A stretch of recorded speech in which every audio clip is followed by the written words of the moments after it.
The United States Express Company offered a reward of $500 each for the arrest of the railroad bandits. This made a total of $12,000 to be paid to the man who produced the arrest and conviction of the villains.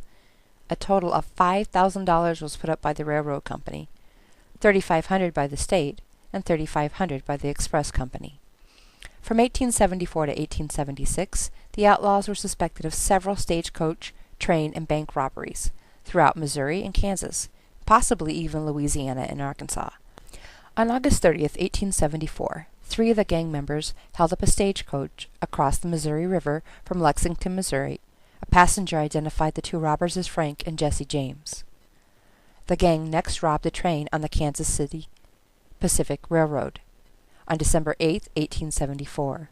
It was one of the outlaws' most successful robberies, gaining them $30,000, which is equivalent to $478,000 today. On July 7, 1876, Frank and Jesse James, Cole, Jim, and Bob Younger, Charlie Pitts, Bill Chadwell, and Hobbs Carey robbed the Missouri Pacific Railroad at the Rocky Cut near Otterville, Missouri. The James Young gang rode north towards Minnesota and the First National Bank of Northfield.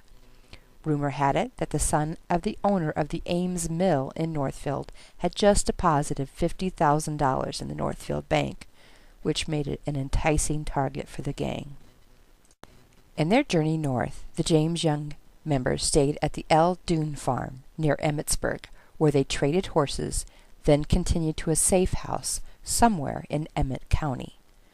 It was here they buried their money, with plans to return later and reclaim it. There is a strong evidence that Frank and Jesse James spent the night at the Brugeld cabin in Wallingford before heading north to Minnesota. Mrs. Brugeld apparently fed Frank and Jesse the next morning before they set off again. The James Younger gang followed the stagecoach road from Estherville to the former town site of Tanhasson, 3 miles southeast of Ceylon, Minnesota, on the north shore of Tuttle Lake.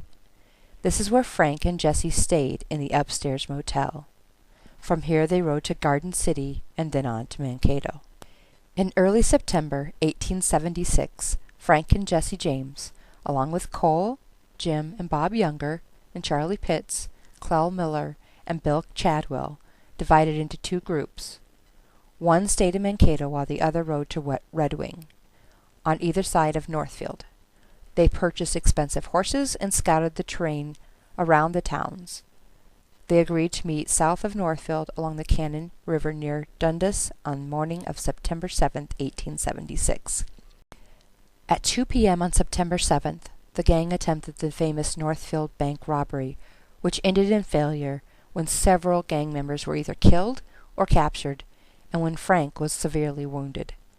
The townspeople chased the remaining gang members off into the woods. Posses were formed and chased the gang southwest to Mankato, but they never caught up with the gang. Frank stayed near Mankato for approximately 10 days as he recovered from his injuries. Jesse and Frank then headed back to Iowa and the Tanhasson area. What happens next is key to the rest of the mystery.